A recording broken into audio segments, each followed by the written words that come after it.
Airport पर अब प्रदेश में क्रेडिट की होड़ है। ऐसे में सवाल यह है कि हिसार एयरपोर्ट को लेकर के क्रेडिट लेने की ये जो होड़ है वो आखिर क्यों मची हुई है।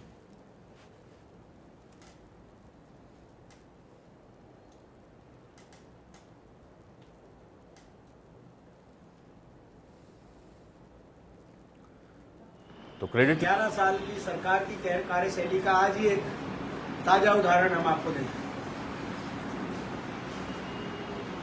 जो डीजीसीए है, डायरेक्टर जनरल सिविल एविएशन, उन्होंने हिसार एयरपोर्ट पे कल आपने देखा होगा कि कल हिसार एयरपोर्ट का 8वीं बार उद्घाटन किया गया, 8वीं बार। और आज डीजीसीए ने कहा कि भैया बहुत हो गया। भारत सरकार ने कहा, यानी कि हरियाणा सरकार को, कि देश में ऐसा कहीं नहीं होता जैसा आप यहाँ पे कर रहे हैं, बार बार जाके उसी एयरपोर्ट का उद्घाटन कर रहे हैं 8वीं बार। और अगर आप ये बाज नहीं आए तो यहाँ के एयरपोर्ट का लाइसेंस कैंसिल कर देंगे। ये भारत सरकार को कहना पड़ा। कल नायब सिंह सैनी जी जाके उद्घाटन कर रहे थे। और मैं ये बता दूं आपको, सब ये भी जानते हैं कि ये एयरपोर्ट भी, जैसे हरियाणा बाकी विकास के प्रोजेक्ट हैं, ये एयरपोर्ट भी 2013 में पूर्ववर्ती कांग्रेस पार्टी की हुड्डा सरकार के प्रस्ताव देने के बाद 2013 में यूपीए सरकार की कैबिनेट द्वारा इस एयरपोर्ट की मंजूरी मिली। मगर हिसार एयरपोर्ट का विस्तार किया जाए, जो हमने मंजूर कराया था 2013 में, पूरा बड़ा एयरपोर्ट, इंटरनेशनल एयरपोर्ट हरियाणा के अंदर कोई नहीं है, उस लेवल तक इसको पहुंचाया जाए। तो कुल मिलाकर के एयरपोर्ट पर क्रेडिट को लेकर के आप देख रहे हैं सियासी बवाल मचा हुआ है। कांग्रेस का यह कहना है कि ये वो 2012 में जब कांग्रेस पार्टी की सरकार थी उसी समय यूपीए की ओर से इसको अप्रूव किया गया था और इस समय इसकी जो क्रेडिट है वो लेने की जो कोशिश है वो अभी फिलहाल की जा रही है भारतीय जनता पार्टी के द्वारा। लेकिन अब ये जो क्रेडिट की होड़ है इसके मायने क्या है, आज इसको समझते हैं। अभी फिलहाल दो मेहमान हैं मेरे साथ, पहले उनका परिचय करवाते हैं। संदीप आजाद जी हमारे साथ, भारतीय जनता पार्टी के प्रवक्ता हैं। संदीप आजाद जी आपका स्वागत है। और बजरंग दास गर्ग जी हैं हमारे साथ, कांग्रेस पार्टी के प्रवक्ता हैं। बजरंग दास गर्ग जी आपका भी स्वागत है।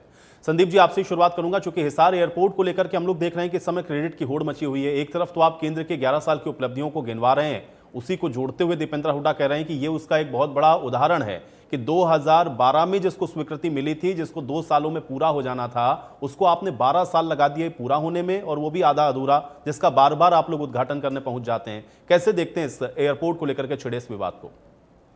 जी देखिए, जिस प्रकार से पहली बार हरियाणा को, जब से हरियाणा अलग हुआ, हरियाणा के पास अपना कोई सिविल एयरपोर्ट नहीं है और पहली बार इस सरकार ने प्रयास किया कि हरियाणा को अपना एयरपोर्ट मिले, इसके लिए लगातार प्रयासरत है। और जब से हरियाणा में प्रदेश में भारतीय जनता पार्टी की सरकार बनी है, चाहे वो पहले मनोहर लाल जी के नेतृत्व में थी, चाहे अब वो माननीय मुख्यमंत्री नायब सैनी जी के नेतृत्व में, दोनों ही सरकारों ने लगातार प्रयास किए कि इंटरनेशनल एयरपोर्ट की सुविधाएं हरियाणा की जनता को मिले। लेकिन एक मजे की बात यह है कि इसके अंदर सारे में, कि जब से एयरपोर्ट का काम शुरू हुआ है, या जब से एयरपोर्ट के विस्तार का काम शुरू हुआ है, जब से यहाँ पर फ्लाइट चलनी शुरू हुई है, कांग्रेस के जो नेता है उनके पेट में दर्द होना शुरू हो गया। एक बार भी उन लोगों ने ये तारीफ नहीं की है, या एक बार भी सराहा नहीं है कि कांग्रेस सरकार ने कम से कम प्रयास करके, यहाँ पर अभी आप देखेंगे कि दिल्ली के लिए, अयोध्या के लिए, और कल ही यहाँ से चंडीगढ़ की फ्लाइट शुरू हुई। आगे भी हमने कहा है कि यहाँ से जयपुर के लिए, अहमदाबाद के लिए और जम्मू के लिए भी फ्लाइट शुरू होगी। तो इस प्रकार की जो सुविधाएं पहली बार प्रदेश में भारतीय जनता पार्टी की सरकार ने यहाँ के नागरिकों को देने का प्रयास किया। कांग्रेस के लोगों को पता नहीं क्यों दर्द हो रहा है। कांग्रेस के लोग कह रहे हैं, दीपेंद्र हुड्डा का बयान अभी आपने सुना है कि हमने प्रयास किया।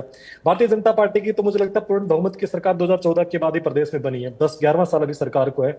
इससे पहले कितनी बार कांग्रेस की सरकारें रही? 1966 में हरियाणा अलग हुआ, क्या 1966 के बाद से कांग्रेस की कितनी बार सरकार हरियाणा में बनी? कभी उन लोगों ने एक बार भी प्रयास किया कि हरियाणा को अपना एयरपोर्ट मिले? क्या उन लोगों ने कभी भी इस दिशा में कोई कदम आगे बढ़ाया? 2013 की बात कह रहे हैं कि 2013 में हमने मंजूरी दिलाई।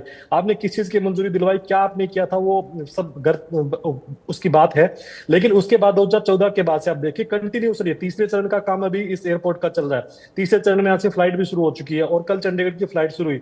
अब बार बार ये लोग पता नहीं क्यों एक बार भी इन लोगों ने, लेकिन ये भी तो समय ज्यादा हो गया। ठीक बात आपकी है कि भाई जब से हरियाणा बना उसके बाद से लेकर के ज्यादातर समय कांग्रेस पार्टी की सरकार रही, भाई ये एयरपोर्ट तो बन जाना चाहिए था। लेकिन अगर 2012 में भी इसको मंजूर करवा लिया गया था, तो भाई 14 में तो आपकी सरकार आ ही गई थी ना, तो 14 के बाद से पहले टेन्योर में कम से कम 5 साल में तो एयरपोर्ट आप बना ही सकते थे। 11वें साल 8 बार आप लोग उसका उद्घाटन कर चुके हैं। डीजीसीए इसको लेकर के नाराजगी जाहिर कर रहे हैं, वो कह रहे हैं कि बार बार आप लोग वहां पर जाते हैं, इससे सिक्योरिटी को खतरा है।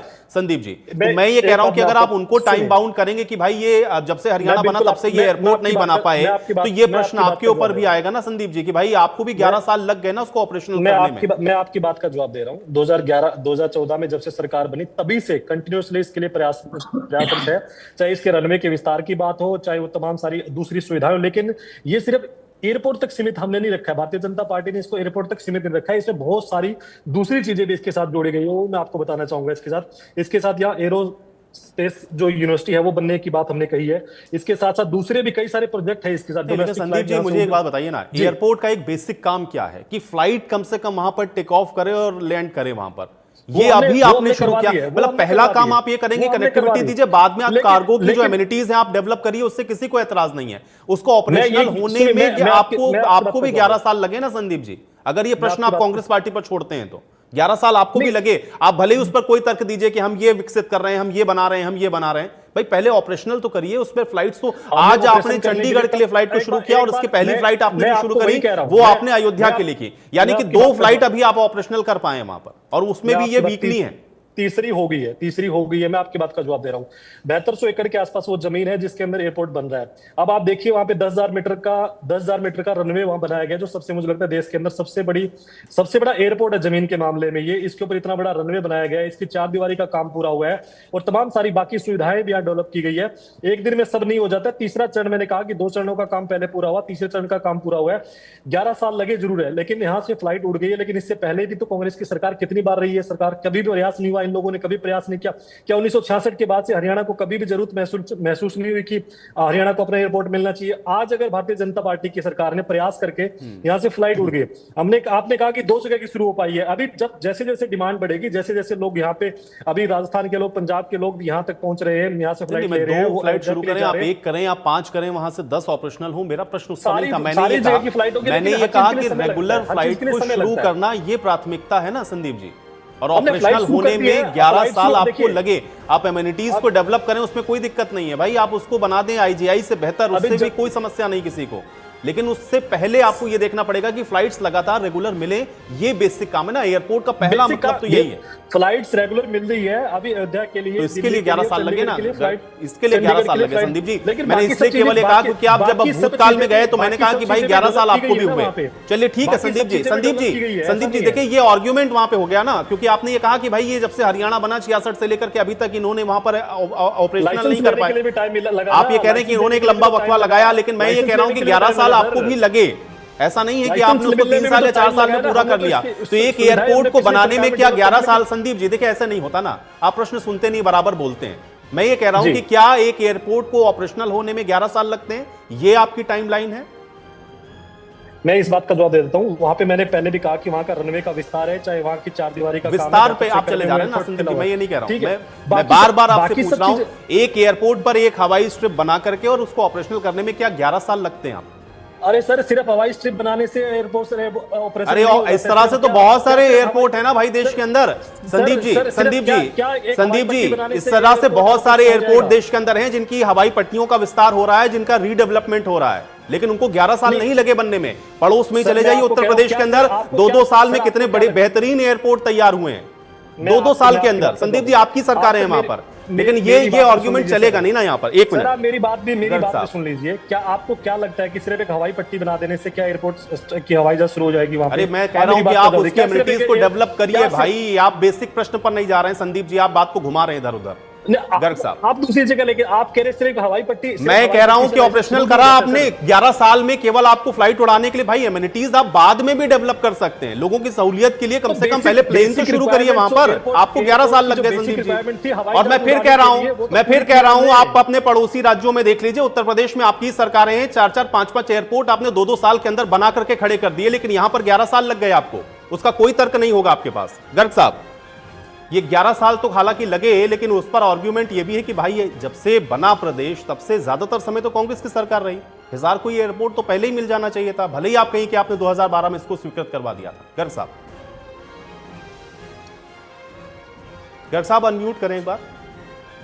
बड़ा अच्छा प्रश्न आपने किया और मैं आपका धन्यवाद भी करता हूं। आपने बड़ा गंभीर मुद्दा जो एयरपोर्ट का जो चल रहा है पूरे देश के अंदर, हरियाणा के अंदर और खास तौर पर हमारे हिसार के अंदर, जो आज उसके ऊपर आपने डिबेट करवाई, जहां एयरपोर्ट का सवाल है।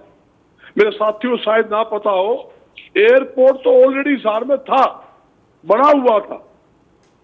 जो एयरपोर्ट नहीं था, एयरपोर्ट था, जिसकी मंजूरी की बात 2012 में कांग्रेस पार्टी में पूर्व मुख्यमंत्री चौधरी भूपेंद्र हुड्डा के टाइम में मंजूरी भी मिली थी। मगर देखिए, इनकी मंजूरी होने के बाद 7 साल के अंदर 8 बार उद्घाटन हुआ इसका। पहला उद्घाटन हुआ 15 अगस्त 2018 में, खट्टर साहब ने किया। फिर सितंबर 2019 में फिर खट्टर साहब ने किया। 27 अक्टूबर 2020 में फिर खट्टर साहब ने किया। 11 सितंबर 2023 में दुष्यंत चौटाला ने किया। 20 जून 2024 मुख्यमंत्री सैनी साहब ने किया और 14 अप्रैल 2025 सुन ले साथी, सुन ले बहुत बोल दिया संदीप भाई, सुन कर नहीं। फिर प्रधानमंत्री नरेंद्र मोदी जी ने किया। ईब देखिए 9 जून को, ईब जो कल 9 जून गई थी, उसमें सैनी साहब ने चंडीगढ़ की फ्लाइट उड़ाने का फिर शुभारंभ किया, जिसके ऊपर आपके सामने है केंद्र से डीजीसीए ने ऑब्जेक्शन कहा, भाई बार बार आप उद्घाटन करोगे तो एयरपोर्ट ये कैंसिल हो सकता है, ये ड्रामेबाजी बंद कीजिए। नहीं गर्ग साहब ये नहीं कहा, उन्होंने ये कहा कि इससे सिक्योरिटी को खतरा हो सकता है, सुरक्षा के लिए खतरा है। ये नहीं कहा कि एयरपोर्ट को बंद कर देंगे। क्या इस बात वो हम कह रहे हैं ना वो तो हम जोड़ेंगे ना। उन्होंने जो कहा उसके बाद हमारा भी कहना फर्ज बनता है। मैं एक बात तो बताता हूं, मैं हिसार में रहता हूं और एयरपोर्ट के ऊपर खास तौर पे मेरी निगरानी है जी। 4 दीवार बनाई गई आज, जिसके ऊपर आपके चैनल में 2-3 बार डिबेट भी हुई। आपने बड़ा गंभीर मुद्दा उठाया, आपके चैनल को उठाने के बाद और 4 दीवार ठीक से बनी। देश के इतिहास में पहली बार हमने देखा बिना नींव भरे 185 करोड़ की नाम से दीवार बना दी गई। नींव नहीं है, 2 फुट नींव से ऊपर दीवार बना दिया। कमाल कर रहे हो, घोटाले की जगह एयरपोर्ट के नाम के ऊपर एक नहीं सैकड़ों घोटाले बताता हूं कि संदीप। नहीं लेकिन ठीक है, एक मिनट संदीप जी, एक मिनट गर्ग साहब मेरा प्रश्न इस पर यह है, चूंकि आपने शुरुआत में ये कहा कि भाई हिसार के अंदर पहले से एयरपोर्ट था, तो फिर भाई एयरपोर्ट था तो फिर वहां कहां फ्लाइट जाती थी, कितने लोग पर ईयर उस पर ट्रैवल करते थे, जरा वो डाटा रख दीजिएगा। और दूसरा ये है कि अगर वो ऑपरेशनल नहीं था तो ये प्रश्न आपके ऊपर भी आएगा, क्योंकि आप हिसार के रहने वाले हैं, आप उस जगह को बहुत अच्छे से जानते हैं। मैं इसलिए पूछ रहा हूं भाई, आजादी के बाद से सबसे ज्यादा समय तक तो, या जब हरियाणा बना उसके बाद सबसे ज्यादा समय तक तो आपकी सरकार रही, प्रदेश के अंदर भी और देश के अंदर भी। ये हिसार को एयरपोर्ट तो मिल जाना चाहिए था ना, एक ऑपरेशनल एयरपोर्ट, ये नहीं कि वहां पर सेना के लिए इस्तेमाल हो रहा था या किसी और तरह से हवाई पट्टी आपने बना रखी थी। एक पूरा ढांचा होना चाहिए था ना एयरपोर्ट का वहां पर, जहां से रोजाना फ्लाइट मिलती हो। लेकिन ये आप भी नहीं कर पाए, भले इन्होंने भी 11 साल लगाए, लेकिन आप भी कर नहीं पाए। बिल्कुल सही कहा आपने, पूरा कंप्लीट एयरपोर्ट नहीं था, आधा अधूरा एयरपोर्ट था। प्राइवेट वैन भी, प्लेन भी उतरते थे, सरकारी भी उतरते थे, आर्मी के भी उतरते थे। कांग्रेस के राज के अंदर दिल्ली और चंडीगढ़ की 2 फ्लाइट शुरू भी हुई थी। मैं ये भी बताना चाहता हूँ, 2 फ्लाइट यहाँ से शुरू भी हुई थी। मगर मेरे साथी बताता हूँ, जहाँ एयरपोर्ट की बात है, ये कहते हैं इंटरनेशनल एयरपोर्ट बना दिया। नहीं आपने बनाया था क्या गर्ग साहब? मैं यही तो पूछ रहा हूं ना। अगर आधा अधूरा था, वो नहीं ऑपरेशनल था, तो फिर तो आपकी भी खामी है भाई। इतना समय लग गया एक एयरपोर्ट हरियाणा को मिलने के लिए। जिनकी सरकार है उनकी तो जवाबदेही है ही। इसीलिए मैंने संदीप जी से बार बार कहा कि एक एयरपोर्ट बनाने में आप 11 साल लगाएंगे क्या। लेकिन मेरा प्रश्न उससे आपसे भी है कि हरियाणा को बनने के बाद इतना समय कैसे लग गया कि 2012 तक केवल आप उसकी फाइल को ही सैंक्शन कराते रह गए एयरपोर्ट की। बिल्कुल आयुष जी, बिल्कुल सही कहा। हमारे समय में सिर्फ मंजूरी हुई, इसका काम शुरू नहीं हुआ। इस बात को मैं स्वीकार करता हूँ। ये नहीं कह सकते कि एयरपोर्ट नहीं था, एयरपोर्ट था, जो पूरी स्वीकृति नहीं मिली। दूसरी बात सुनिए, कहा एयरपोर्ट, इन्होंने कहा इंटरनेशनल एयरपोर्ट। जब अदालत ने रखी, जब भी इंटरनेशनल, बार बार इंटरनेशनल एयरपोर्ट का नाम दिया था। मैं इंटरनेशनल छोड़िए, आप नेशनल एयरपोर्ट गिरा दीजिए। फिर नेशनल फ्लाइट कितनी उड़ती है? अयोध्या के अंदर हिसार से अयोध्या फ्लाइट गई, अयोध्या से हिसार आनी थी। हमने एक स्कीम लागू कर रखी है समाज की तरफ से कि यहाँ से अयोध्या जो भी हमारे 60 साल से जो लोग जाएंगे उनको फ्री सेवा दे रहे हैं, भेजने की, लाने की, वहां ठहराने की, गाड़ी पूरी सेवा हमारे समाज की तरफ से हमने 60 साल से ऊपर की उम्र के यात्रियों को दी हुई है। इन्होंने क्या किया, 10 दिन पहले जब अयोध्या से हिसार फ्लाइट आनी थी, अयोध्या से हिसार नहीं आई, वो दिल्ली में लैंड कर दी गई। वहां बुजुर्ग लोग मार चिल्लाते रहे। हमने दिल्ली से उसी टाइम टैक्सी आए करते उनको एयरपोर्ट से रिसीव किया और वहां से एयरपोर्ट से हिसार सुरक्षित लेके आए। ये तो इनकी सर्विस है, ये सिर्फ एक ड्रामाबाजी है, नौटंकी है। आज कल देखिए आपने, कल जो कोई सवारी गई थी क्या, सिर्फ सरकार के आदमी एक फ्लाइट चालू करके सरकार के आदमी टिकट लेकर वहां चले गए, पता लग जाएगा। एक अयोध्या की नहीं ठीक है घर साहब, देखिए ये चीजें तो छुपने वाली नहीं भाई। ये देखो आजकल तो ये सारी चीजें ऑनलाइन होती है ना भाई। अभी टिकट देख लेते हैं कि भाई चंडीगढ़ के लिए मिल रहा है कि नहीं मिल रहा है, या अयोध्या के लिए नहीं मिल रहा है। ये बिल्कुल दूध का दूध पानी का पानी हो जाएगा। लेकिन मैं कह रहा हूं इससे भी ऊपर उठ करके ऑपरेशनल एयरपोर्ट इन्होंने बना तो दिया ना गर्ग साहब भाई। फ्लाइट्स तो वहां से शुरू कर दी ना इन्होंने, और आने वाले समय में कह रहे हैं हम जम्मू के लिए भी शुरू कर देंगे और जगहों के लिए भी शुरू करेंगे, जयपुर के लिए भी शुरू करेंगे। तो थोड़ा इंतजार कर लेते हैं भाई। अब इतना इंतजार किया प्रदेश बनने के बाद, अगर तो थोड़ा सा और धैर्य रख के इंतजार करते हैं ना। इंतजार नहीं आयुष जी, बहुत बढ़िया इशू है। अयोध्या से हिसार फ्लाइट हो, टिकट अयोध्या से हिसार की ले रखी हो, आप उनको सवारी दिल्ली उतार दोगे, हम केस करने जा रहे हैं इसके ऊपर। हम केस नहीं, ये बिल्कुल ठीक बात है। अगर टिकट है तो जिम्मेदारी भाई। अगर टिकट हिसार का है दिल्ली में उतार दिया है तो गलत बात, ये तो गलत एडवांस बुकिंग है। नहीं ये ऐसा अगर हुआ है, देखिए मेरे संज्ञान में ये नहीं है, मेरे संज्ञान में नहीं। और जहां तक मेरी जानकारी है कोई विमानन कंपनी ऐसा करती भी नहीं, करती भी है तो फिर उसका वो हर्जाना भी देती है। लेकिन अगर ऐसा किया है तो ये गलत है भाई, ये गलत है। बलवंत जी पुरानी बात जी, 2 दिन पुरानी, डेट देता हूं, सवारी का नाम देता हूं, हमारे ही नहीं बिल्कुल सही बात है। तो बिल्कुल इस पर कंप्लेंट होनी चाहिए। तो ये तो विमान कंपनी की भी जिम्मेदारी ना। बलवंत तक्षक जी हमारे साथ वरिष्ठ पत्रकार हैं। बलवंत जी, ये हिसार एयरपोर्ट को लेकर के एक तो पहले इस पर रार था कि भाई कब मिलेगा। जब ऑपरेशनल हो गया है तो अब उस पर क्रेडिट लेने की बात है। कांग्रेस कह रही कि हमने बनाया था, हमारे समय में अब ये जो फाइल है वो गई। बीजेपी ने 11 साल लगा दिए इस एयरपोर्ट को बनने में। बीजेपी ये कह रही कि हरियाणा जब से बना तब से एक एयरपोर्ट आप नहीं दे पाए प्रदेश को। कैसे देखते हैं इसको आप बलवंत जी? देखिए, मैं तो आपसे ये कहूँगा कि डेवलपमेंट की जो बात है वो लगातार चलने वाला एक प्रोसेस है। कांग्रेस की सरकार थी, उसमें मंजूर हुआ, फिर दुष्यंत चौटाला साहब खट्टर सरकार में शामिल थे। जननायक जनता पार्टी की सरकार के दौरान भी दुष्यंत चौटाला साहब ने एयरपोर्ट के लिए बड़ा काम किया। विधानसभा में इस मामले को लेके बड़ा हल्ला मचा था। आपको ध्यान होगा कि जहाँ एयरपोर्ट बन रहा है वहाँ से हिसार आने के लिए लोगों को तकलीफ थी, क्योंकि जब वो 4 दीवारी बन रही थी उससे रास्ता जाम हो गया था। और इसी मुद्दे पर दुष्यंत चौटाला साहब में और उनके जो चाचा हैं अभय चौटाला, इनेलो के जो प्रदेश राष्ट्रीय अध्यक्ष हैं इस समय, वो उस समय विधायक थे और बहुत हल्ला मचाता सदन में कि लोगों को तकलीफ हो रही है।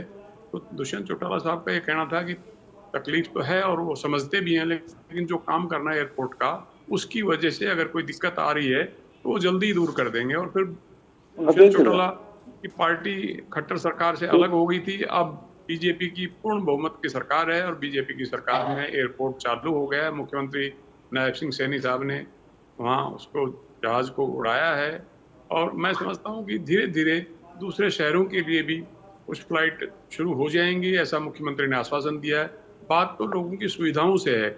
जो भी पार्टी सत्ता में होगी वो इस दिशा में काम करेगी। किसी सरकार में काम तेजी से होगा, किसी सरकार में काम धीमी गति से होगा। और हम जानते हैं कि सरकारी काम जो होते हैं नहीं, लेकिन बलवंत जी इस पर मेरा आर्गुमेंट इसीलिए इन दोनों प्रवक्ताओं से था। एक तो भारतीय जनता पार्टी से मैंने इसलिए ये पूछा क्योंकि एक तो वर्तमान में उनकी सरकार है और दूसरा ये है कि कुछ और प्रदेश हैं, जिसमें मैंने उत्तर प्रदेश का एग्जांपल दिया, यहां पर इन्होंने 2-2, 3-3 साल में बाकायदा पूरी एमिनिटीज के साथ एयरपोर्ट को ऑपरेशनल कर दिया। और उसमें एक तो कुशीनगर का इंटरनेशनल एयरपोर्ट शामिल है। ये यहां 11 साल क्यों लग गए? हिसार में ऐसा क्या पेच फंसा हुआ है? नहीं, मैं तो समझता हूँ कि ऑपरेशनल तो हो गया। इससे पहले तो हुड्डा सरकार में जो रोहतक में महम के पास जो एक एयरपोर्ट और बनना था, जो बाद में कांग्रेस की सरकार जब हरियाणा में नहीं रही तो वो जेवर चला गया। उत्तर प्रदेश में जेवर में वो एयरपोर्ट बन के तैयार हुआ, जो पहले सैंक्शन महम के आसपास के क्षेत्र के लिए हुआ था। तो जो पार्टी सत्ता में होती है और जो प्रायोरिटी देखती है उस हिसाब से एयरपोर्ट को हरियाणा के एयरपोर्ट को उत्तर प्रदेश ले जाया गया। इस पर भी दीपेंद्र सिंह हुड्डा साहब ने उस समय काफी ऐतराज जताया था, लेकिन जिसकी सरकार है वहाँ काम बनता है और जेवर का एयरपोर्ट शुरू भी हो गया है। इसके अलावा जो हमारे मिनिस्टर साहब हैं इस समय, अनिल विज साहब, उन परिवहन मंत्री, उन्होंने भी अंबाला में एयरपोर्ट स्वीकृत करवाया था, वो काम हो गया है और उनका ये मानना है कि जल्दी वो भी ऑपरेशनल हो जाएगा। डेवलपमेंट जो है लगातार चलने वाली प्रक्रिया है, इसमें श्रेय देखिए। लेकिन हिसार का आपको लगता है कि कुछ थोड़ा राजनीति की भेंट भी चढ़ा है क्या एयरपोर्ट, क्योंकि एक बहुत लंबा इंतजार करना पड़ा और आज भी उस पर शक व शुबा है, सवाल है। जैसे अभी गर्ग साहब कह रहे हैं कि भाई वो फ्लाइट दिल्ली में उतार दिया, अयोध्या तक आनी थी हिसार से, तो ये क्या राजनीति भी थोड़ा बहुत इस एयरपोर्ट के इर्द गिर्द आपको दिखती है? मैं तो सोचता हूँ राजनीति जो पार्टियां करती हैं वो श्रेय लेने की तो उनमें होड़ रहती है। अब मान लो किसी के समय में मंजूर हुआ होगा, किसी समय में काम शुरू होगा, किसी समय किसी पार्टी की सरकार में ऑपरेशनल होगा, तो हर एक पार्टी अपने तरीके से अपने पक्ष में उस मुद्दे को भुनाने की कोशिश करती है और यही हरियाणा में हो रहा है। ठीक है संदीप जी, भाई भारतीय जनता पार्टी तो आप लोग डबल इंजन सरकार की बात करते हैं और ये एयरपोर्ट का मसला तो सीधे केंद्र और राज्य के ही बीच का जुड़ा हुआ मामला है। जब आप लोग सारे काम को इतना तेज गति के साथ करते हैं तो फिर यहां पर ये 11 साल का इंतजार क्यों प्रदेश को करना पड़ा है, ये प्रश्न बड़ा है। संदीप जी। आयुष जी देखिए, मैं भी हिसार का रहने वाला हूँ। गर्ग साहब जैसे कह रहे हैं कि वो हिसार के रहने वाले, तो मैं भी हिसार का रहने वाला हूँ, बता देता हूँ आपको। और बहुत जरूरी था एक एयरपोर्ट हरियाणा को मिले।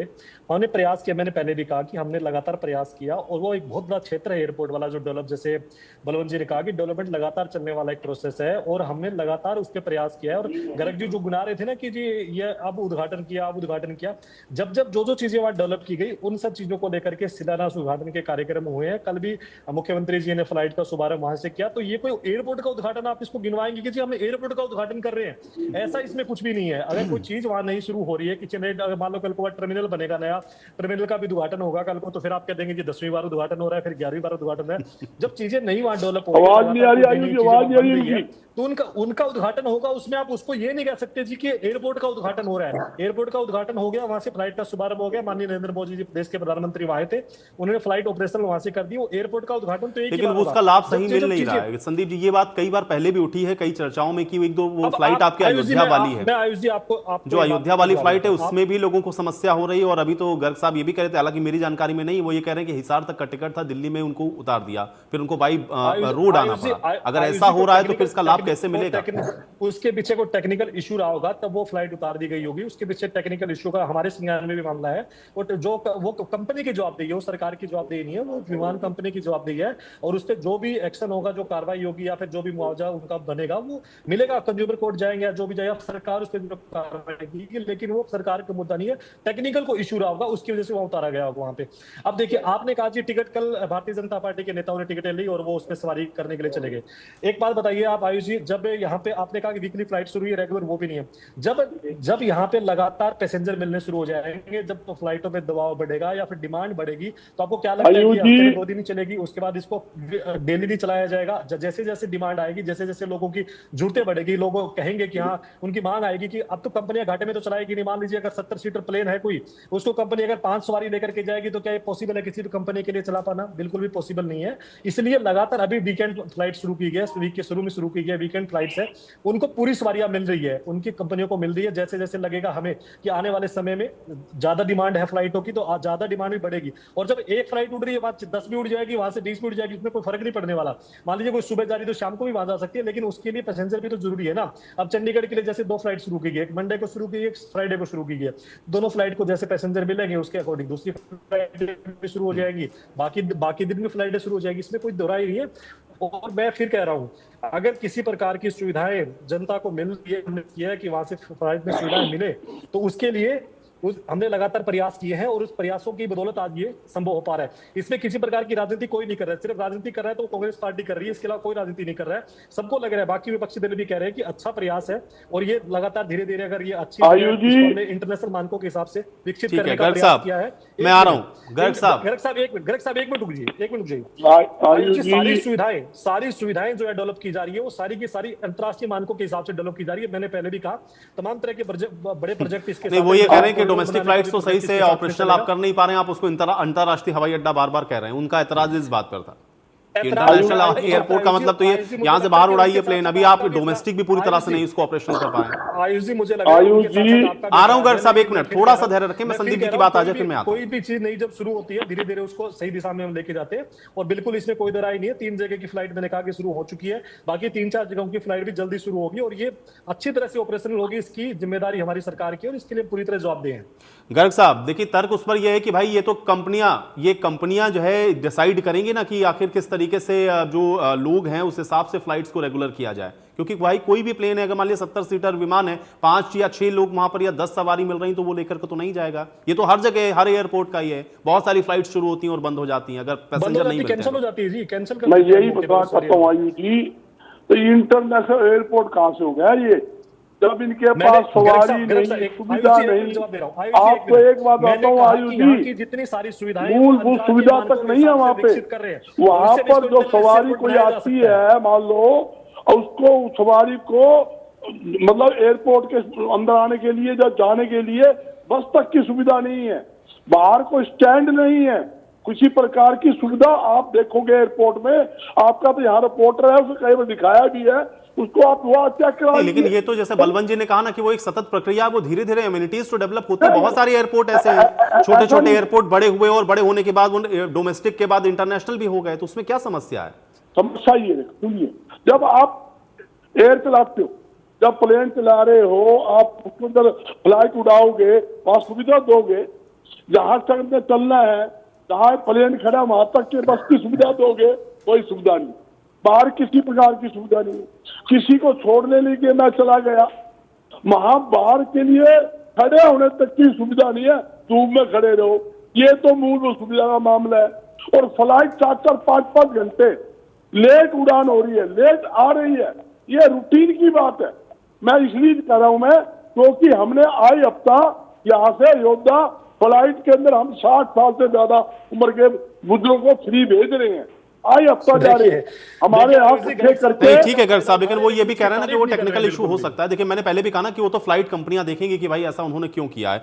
बलवंत जी, मैं ये जानना चाह रहा हूं कि क्या एक लंबा इंतजार करना पड़ा हरियाणा को ये अपना खुद का एक एयरपोर्ट मिलने के लिए, और इसके पीछे क्या कारण आपको नजर आता है? ये पहले भी हो जाना चाहिए था ना, जैसे जेवर का आपने जिक्र किया है, वो तो हाल फिलहाल की प्रोजेक्ट था, चला गया उत्तर प्रदेश उठ करके, लेकिन उसके पहले भी बहुत लंबा वक्त था। ये एक एयरपोर्ट हरियाणा को क्यों नहीं मिला? बलवंत जी, मैं ये मानता हूँ कि हरियाणा जो है वो दिल्ली को 3 तरफ से घेरता है, और इंदिरा गांधी एयरपोर्ट जो है वो भले ही अंतर्राष्ट्रीय एयरपोर्ट नई दिल्ली कहलाता हो, लेकिन वो एरिया जो है वो हरियाणा के साथ ही लगता हुआ है, हरियाणा में ही वो एयरपोर्ट है। हरियाणा बहुत छोटा स्टेट है, 3 तरफ से दिल्ली को घेरता है, और एयरपोर्ट की जब जरूरत महसूस की गई कि दिल्ली पहुंचने से अच्छा है हरियाणा के पास अपना एक एयरपोर्ट होना चाहिए, उसके बाद ये प्रयास शुरू किए गए थे कि वो एयरपोर्ट कहाँ हो। तो देखा गया कि हिसार में अगर एयरपोर्ट बनता है तो लोगों को ज़्यादा जरूर, जो आसपास के जो सिरसा जिला है, हिसार जिला है, भिवानी जिला है, फतेहाबाद जिला है, आसपास के जिलों के यात्रियों को दिल्ली जाने की जरूरत नहीं होगी, इस मकसद से शुरू किया था। उसके बाद फिर ये हुआ कि भाई चंडीगढ़ एयरपोर्ट है, इंटरनेशनल एयरपोर्ट है, लेकिन उसके साथ अम्बाला सिर्फ 45 किलोमीटर की दूरी पर है। वहाँ भी साहब की ये इच्छा थी कि वहाँ भी एक एयरपोर्ट बने, और उन्होंने अपने प्रयास शुरू किए। उनका तो ये भी दावा था कि हिसार के एयरपोर्ट से पहले हमें मंजूरी मिल जाएगी और अम्बाला से फ्लाइट उड़नी शुरू हो जाएंगी, लेकिन उसमें कोई टेक्निकल कुछ दिक्कतें रही होंगी जो परमिशन नहीं मिली अभी तक। लेकिन उनका ये मानना है कि अम्बाला एयरपोर्ट भी जल्दी शुरू हो जाएगा। और बहुत पहले एक जो हरियाणा में महेंद्रगढ़ जिले में एक हवाई पट्टी थी बाछौद में, उसको भी इन्होंने ठीक किया है ताकि वहाँ भी कुछ फ्लाइट जो घरेलू जहाज हैं वो उतर सकें। इस तरह की कोशिशें शुरू की थी सरकार ने। मैं समझता हूँ कि हेली टैक्सी जब शुरू हो जाएंगी तो जो दिक्कतें हैं यात्रियों के सामने दिल्ली जाने की या